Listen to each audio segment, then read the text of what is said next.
Hello बच्चों, कैसे हो आप सभी। आशा करता हूँ आप सभी अच्छे होंगे। आज हम लोग हिंदी पाठ योजना संख्या 4 करेंगे। ठीक है। सबसे पहले विद्यालय का नाम लिखेंगे। आप जिस विद्यालय में पढ़ाने के लिए जाएंगे उस विद्यालय का नाम लिखेंगे। उसके बाद छात्र अध्यापक का नाम अथवा छात्र अध्यापिका का नाम लिखेंगे। यदि आप पुरुष हैं तो छात्र अध्यापक का नाम लिखेंगे और यदि आप महिला हैं तो छात्र अध्यापिका का नाम लिखेंगे। ठीक है। उसके बाद कक्षा लिखेंगे। आप जिस भी कक्षा के लिए ये लेसन प्लान बना रहे हैं, यानी कि जिस भी कक्षा को आप पढ़ाने के लिए जा रहे हैं उस कक्षा का यहाँ पर मेंशन करेंगे। जैसे कि यहाँ पर कक्षा 8 लिखा हूँ। ठीक है। उसके बाद लिखेंगे विषय। तो आज का विषय है हिंदी। उसके बाद प्रकरण। प्रकरण है सुदामा चरित, जो कि एक कविता है। ठीक है। उसके बाद लिखेंगे कालांश। कालांश यानी कि पीरियड। यहाँ पर आप जिस पीरियड में पढ़ाने के लिए जाएंगे उस पीरियड का यहाँ पर मेंशन करेंगे। ठीक है। उसके बाद लिखेंगे अवधि। अवधि में 45 मिनट लिखेंगे। आप अपने विद्यालय के हिसाब से देख लीजिएगा इसमें। ठीक है। किसी किसी विद्यालय में 35 मिनट या 40 मिनट भी होता है, तो आप अपने विद्यालय के हिसाब से देख लीजिएगा। उसके बाद यहाँ पर दिनांक मेंशन करेंगे, क्योंकि यहाँ पर दिनांक इसलिए लिखा जाता है क्योंकि पता चल सके कि आप किस तारीख को कौन सा टॉपिक पढ़ाने के लिए गए थे। ठीक है। बच्चों, आगे बढ़ने से पहले यदि आप इस चैनल में नए हैं तो चैनल को सब्सक्राइब कर दीजिए और बेल आइकन को दबा दीजिए ताकि मेरे सारी वीडियो आप तक पहुंचती रहेगी। इसके अलावा यदि आप किसी और टॉपिक का वीडियो चाहते हैं तो कमेंट बॉक्स में उस टॉपिक का मेंशन कर दीजिए। ठीक है। तो चलिए बच्चों, वीडियो को आगे बढ़ाते हैं। उसके बाद लिखेंगे सामान्य उद्देश्य। सामान्य उद्देश्य विषय संबंधित होता है, तो यहाँ पर आप हिंदी विषय को ध्यान में रखकर लिखेंगे। सामान्य उद्देश्य में विषय और उप विषय को पढ़ाने से बच्चों में किन किन चीज़ों का विकास होगा वो सब इसमें लिखना होता है। इसमें मिनिमम आप 4 से 5 पॉइंट लिख सकते हैं या मैक्सिमम 8 से 10 पॉइंट लिख सकते हैं। ठीक है। तो देखिए बच्चों, पहला पॉइंट लिखेंगे छात्रों में कविता के प्रति रुचि उत्पन्न करना। दूसरा पॉइंट में लिखेंगे छात्रों के विचार एवं तर्क शक्ति का विकास करना। तीसरा पॉइंट में लिखेंगे छात्रों में मातृभाषा के प्रति रुचि पैदा करना। और चौथा पॉइंट में लिखेंगे छात्रों को पाठ में आए हुए कठिन शब्दों के उच्चारण में अभ्यास कराना। ठीक है। उसके बाद लिखेंगे विशिष्ट उद्देश्य।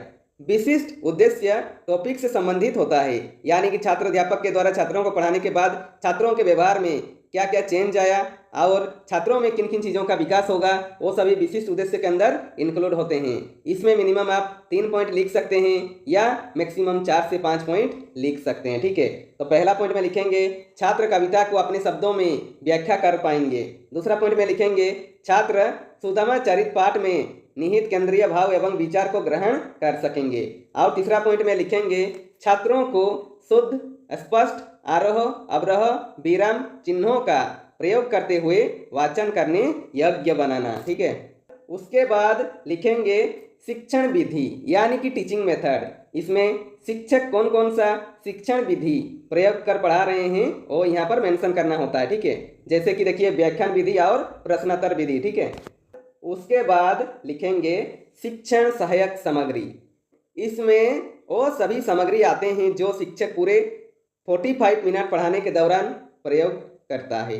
तो उस 45 मिनट के दौरान शिक्षक पढ़ाते हुए जो भी सामग्री प्रयोग करते हैं वो यहाँ पर मेंशन करेंगे। जैसे कि देखिए चौक, डस्टर, श्यामपट्ट और संकेतक इत्यादि। ठीक है।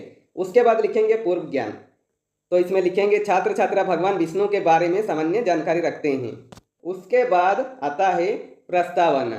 प्रस्तावना प्रश्न किसी भी पाठ योजना का इंपॉर्टेंट हेडिंग कहा जाता है, क्योंकि प्रस्तावना प्रश्न बनाने में सबसे ज़्यादा दिक्कतें आती है।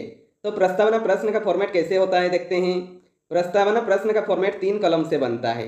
पहला कॉलम में लिखेंगे क्रम संख्या, दूसरा कॉलम में लिखेंगे छात्र अध्यापक क्रियाकलाप अथवा छात्र अध्यापिका क्रियाकलाप और तीसरा कॉलम में लिखेंगे छात्र छात्रा क्रियाकलाप। ठीक है। इसमें मिनिमम आप 3 प्रश्न पूछकर प्रकरण निकाल सकते हैं या मैक्सिमम 5 से 6 प्रश्न पूछकर प्रकरण निकाल सकते हैं। ठीक है। इसमें सभी प्रश्न और उत्तर क्रमबद्ध रूप में होनी चाहिए, यानी कि छात्र अध्यापक के प्रश्न करने पर जो छात्र छात्रा उत्तर देंगे उसी उत्तर को लेकर छात्र अध्यापक पुनः प्रश्न पूछेंगे। ठीक है। तो देखिए बच्चों, इसमें करेंगे आपका और अच्छे समझ में आएगा। पहला प्रश्न करेंगे छात्र अध्यापक महाप्रतापी राजा हिरण्यकश्यप के पुत्र कौन थे। तो छात्र छात्रा क्या उत्तर देते हैं? उत्तर देते हैं प्रहलाद। इस प्रहलाद शब्द को लेकर छात्र अध्यापक पुनः प्रश्न करेंगे। तो अगला प्रश्न करते हैं छात्र अध्यापक प्रहलाद किसके भक्त थे। तो छात्र छात्रा क्या उत्तर देते हैं? उत्तर देते हैं भगवान विष्णु। उसके बाद छात्र अध्यापक तीसरा प्रश्न करते हैं भगवान विष्णु के अन्य अवतारों के नाम बताइए। तो छात्र छात्रा उत्तर देते हैं राम, श्री कृष्ण, परशुराम, वामन और भी इनके अवतार हैं। परंतु आपको जो शब्द चाहिए, क्योंकि टॉपिक निकालने के लिए आपको जो भी शब्द चाहिए वो यदि मिल जाता है तो आप आगे प्रश्न कर सकते हैं। जैसे कि यहाँ पर देखिए हमें श्री कृष्ण चाहिए था तो श्री कृष्ण मिल गया। अब आगे चौथा प्रश्न करेंगे, श्री कृष्ण के परम मित्र कौन थे? तो छात्र छात्रा क्या उत्तर देते हैं? उत्तर देते हैं सुदामा। उसके बाद छात्र अध्यापक पांचवा प्रश्न करते हैं, कवि श्री नरोत्तम दास जी द्वारा रचित सुदामा चरित्र के बारे में आप क्या जानते हैं? तो छात्र छात्रा क्या उत्तर देते हैं? छात्र छात्रा कोई उत्तर नहीं दे पाते हैं और मौन रहते हैं, या फिर जो भी उत्तर देते हैं वो अस्पष्ट उत्तर होता है, यानी कि ये क्या हो जाएगा? समस्यात्मक प्रश्न हो जाएगा। ठीक है, इसका उत्तर छात्र छात्रा नहीं दे पाएंगे तो कक्षा शिक्षक यानी आपका कर्तव्य है कि आप उस चीज को अच्छे से समझाएंगे बच्चों को। इसके बाद तुरंत ही आप पाठ की घोषणा करेंगे और कहेंगे, बच्चों आज हम लोग कवि श्री नरोत्तम दास जी द्वारा रचित सुदामा चरित्र पाठ का विस्तृत अध्ययन करेंगे। उसके बाद आता है प्रस्तुतिकरण। प्रस्तुतिकरण पाठ को हमें सबसे अच्छा बनाना होता है। जितना भी कंटेंट होता है टॉपिक का वो सभी प्रस्तुतिकरण पाठ में रखते हैं। ठीक है, तो बच्चों प्रस्तुतिकरण का फॉर्मेट कैसे होता है? प्रस्तुतिकरण का फॉर्मेट 4 कॉलमों से होता है।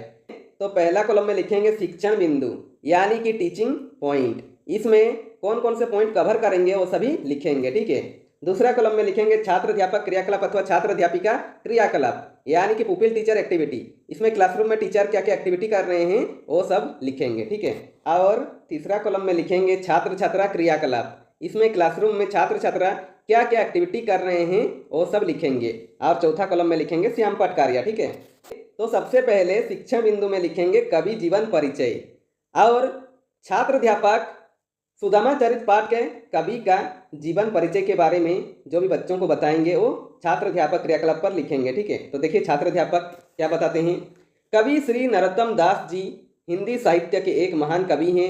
ये सगुण भक्ति के कवि हैं। इनका जन्म वाड़ी बड़ोदरा उत्तर प्रदेश में हुआ। इनका जन्म सन 1493 ईस्वी में हुआ था। कवि नरोत्तम दास जी का परिवार ब्राह्मण था। हिंदी साहित्य जगत के भक्तिकालीन कवियों में नरोत्तम दास जी का महत्वपूर्ण स्थान है। नरोत्तम दास जी का निधन 1582 ईस्वी माना जाता है। इनकी प्रमुख रचनाएं हैं ध्रुव चरित्र, विचारमाला, नाम संकीर्तन, सुदामा चरित्र। इनकी भाषा है प्रवाहपूर्ण सरस ब्रज भाषा। इनके छंद हैं दोहा, कवित, सवैया, कुंडली इत्यादि। और छात्र छात्रा क्रियाकलाप पर लिखेंगे छात्र छात्रा ध्यानपूर्वक सुनेंगे तथा समझेंगे। और श्यामपट कार्य पर छात्र अध्यापक सुदामा चरित्र कविता के जो कवि हैं उनके जो जीवन परिचय के बारे में बताए, उसमें जो मेन मुख्य जो पॉइंट थे उन्हें श्यामपट कार्य पर भी लिखेंगे ताकि बच्चों को अच्छे से समझ में आ जाए। ठीक है, तो लिखेंगे कवि जीवन परिचय। पहला पॉइंट लिखेंगे कवि श्री नरोत्तम दास जी हिंदी साहित्य के एक महान कवि हैं। दूसरा पॉइंट में लिखेंगे इनका जन्म सन 1493 ईस्वी में हुआ था।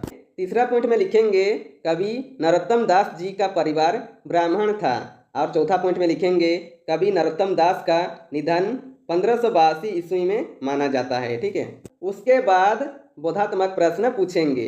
इसमें छात्र अध्यापक बच्चों को जो पढ़ा रहे हैं बच्चों को कितनी समझ में आया ये जानने के लिए बीच बीच में 1 या 2 प्रश्न करते हैं। तो देखिए बच्चों, पहला प्रश्न करते हैं कवि नरोत्तम दास किस परिवार से संबंध रखते थे? तो छात्र छात्रा उत्तर देते हैं ब्राह्मण परिवार। छात्र अध्यापक दूसरा प्रश्न करते हैं कवि नरोत्तम दास किस काल के कवि थे? तो छात्र छात्रा उत्तर देते हैं भक्ति काल। उसके बाद शिक्षण बिंदु में लिखेंगे सुदामा चरित्र कविता का सारांश, और इसके बारे में छात्र अध्यापक जो भी बताएंगे वो छात्र अध्यापक क्रियाकलाप पर लिखेंगे। तो देखिए क्या बताते हैं, कवि सुदामा चरित्र कविता में श्री नरोत्तम दास जी ने श्री कृष्ण और सुदामा की मित्रता का वर्णन किया है। उन्होंने कविता में बताया है कि सुदामा जी अपनी गरीबी और गरीबों से तंग आकर अपने परम मित्र श्री कृष्ण से मिलते हैं।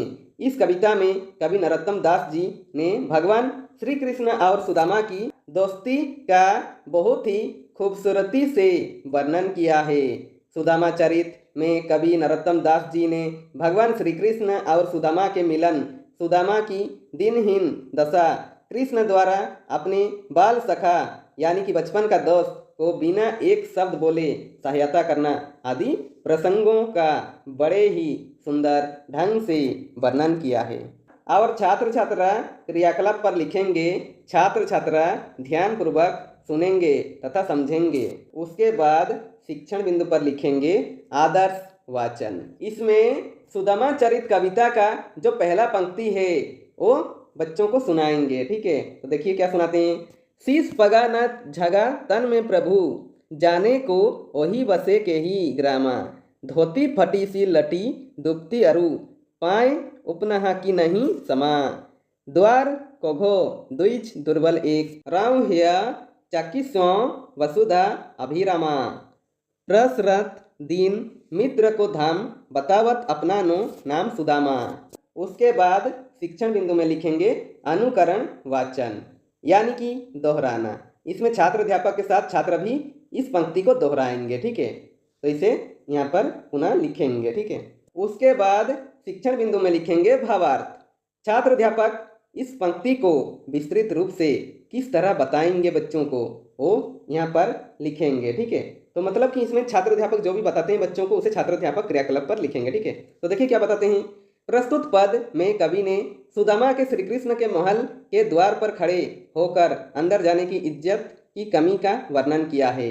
उपयुक्त पंक्तियों में जब सुदामा द्वारिका में कृष्ण के महल पहुंचे और उन्होंने महल के द्वारपाल से कृष्ण से मिलने की इच्छा जताई, तब द्वारपाल ने महल के अंदर जाकर श्री कृष्ण को बाहर खड़े सुदामा के बारे में कुछ इस तरह से बताया।